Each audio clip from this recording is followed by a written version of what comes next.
আমার কলিজার ভাই ও বোনেরা, আসসালামু আলাইকুম। আশা করি আপনারা ভালো আছেন। আলহামদুলিল্লাহ, আমিও ভালো আছি। রাজিয়া ভিলেজ কুকিং থেকে স্বাগতম।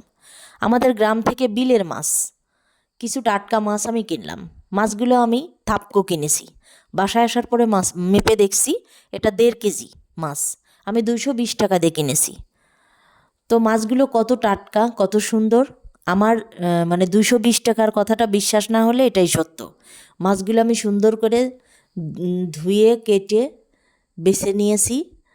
তো এখানে অনেক ধরনের মাছ ছিল, বেলে মাছ, বাইম মাছ, পুঁটি মাছ, টাকি মাছ, সব ধরনের মাছগুলোই ছিল। তো যাই হোক, ভাবছিলাম কি দিয়ে রান্না করব। মনে মনে ভাবছিলাম যে বেগুন গাছ থেকে বেগুন দিয়ে চচ্চড়ি করব। তো বেগুন কিছু, যে কথা সেই কাজ, টাটকা কিছু বেগুন ছিঁড়ে নিয়ে আসলাম। বেগুন দিয়ে আমি আলু দিয়ে আমি এই মাছগুলো চচ্চড়ি করব। তো আমাদের গ্রামের জীবনযাপন খুবই সাদামাঠা। আমরা রাজিয়া ভিলেজ কুকিংয়ে আপনারা এটাই পাবেন, চচ্চড়ি, ভাজি, ভর্তা। আমাদের গ্রামীণ জীবন এরকমেরই, যে আমরা তো গাছের থেকে ধুন্দুল ছিঁড়ছি, গাছের থেকে বেগুন ছিঁড়ছি, গাছের থেকে ওই পুঁই শাক ছিঁড়ে নিয়ে এসে রান্না করতেছি। তো এরকম আর কি। আরেকটা কথা, সেটা হচ্ছে আপনারা হয়তো বা জানেন বা জানেন না। সেটা হলো যে এই যে মাছ, যে কোনো মাছ রান্না করার আগে 10 মিনিট লবণ দিয়ে মাখায় রাখবেন। আশা করি মাছের দুর্গন্ধ বা ওই যে বিজলে যে পানিটা, ওই পানিগুলো বের হয়ে যাবে ইনশাল্লাহ। বিশেষ করে পাঙাশ মাছটা তো কথাই হয় না, এরকম করলে খুব ভালো হয়।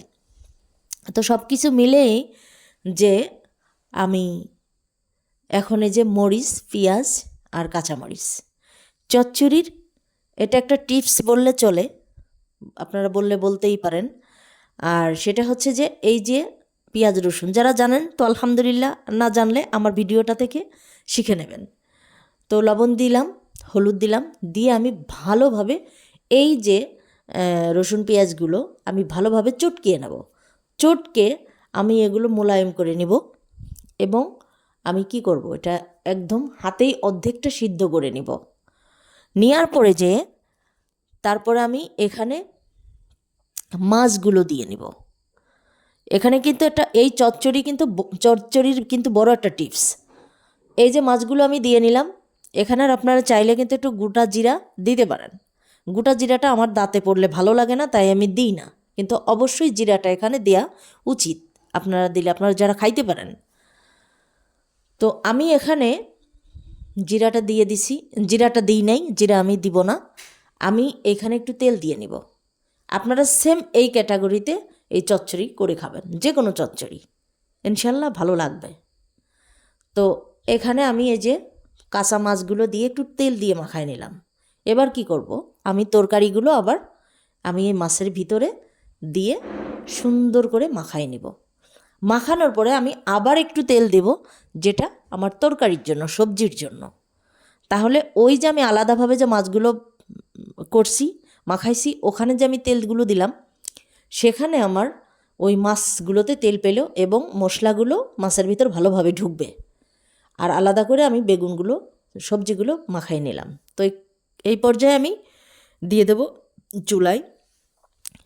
তো চুলায় যখন আমি দিয়ে দিলাম, তখন আমার এখানে একটা গোপন টিপস আছে, সিক্রেট আছে। সিক্রেটটা হচ্ছে এই যে তরকারি যখন বলক আসবে, থকবক করবে, তখন আপনারা এখানে একটু জিরা বাটা অ্যাড করে দেবেন। এই যে জিরা বাটাটা আমি যেমন একদম পানির সাথে মিশিয়ে দিছি, এরকম মিশিয়ে দেবেন। এই চচ্চড়িটা খেয়ে দেখবেন, পাশের বাড়ি থেকে আপনার নিশ্চয়ই বলবে যে ভাবি আজকে কী রান্না করছেন, এত সুন্দর, এর ঘ্রাণটা এরকম। তো ফাইনালি আমার চচ্চড়ি হয়ে গেছে। আর চচ্চড়িটা ঠিক চচ্চড়ির মতো করেই করবেন, চচ্চড়িটা কড়াইতে লেগে যাবে। চচ্চড়িতে ঝোল থাকলে কিন্তু ভালো হয় না, মাখা মাখা ঝোল করবেন সেটা ঠিক। এটা আমার চচ্চড়ির ফাইনাল লুক। তো তারপরে আমি এখানে চলে আসলাম খাবারের জন্য। তো এখানে যখন আমি চচ্চড়ি দিয়ে ভাত খাচ্ছিলাম, কি বলবো, অনেক মজা হয়েছিল। গ্রামের টাটকা মাছ, বিলের মাছ, টাটকা তরকারি, সব কিছু মিলে খুবই স্বাদ, ভীষণ মজা ছিল।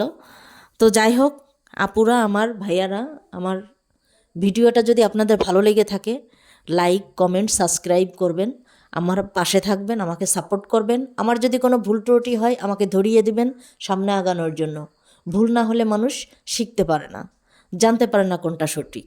তারপর আমার শেষ পাতে ছিল সেমাই পিঠা।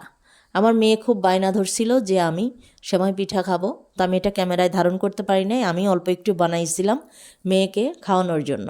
খুবই স্বাদ ছিল, একদম অরিজিনাল খাঁটি গায়ের দুধ দিয়ে রান্না করা ছিল, খুবই স্বাদ ছিল। তো আমার ভিডিওটা যদি ভালো লেগে থাকে অবশ্যই আমার সাপোর্ট করবেন, ভালো থাকবেন, আল্লাহ হাফেজ।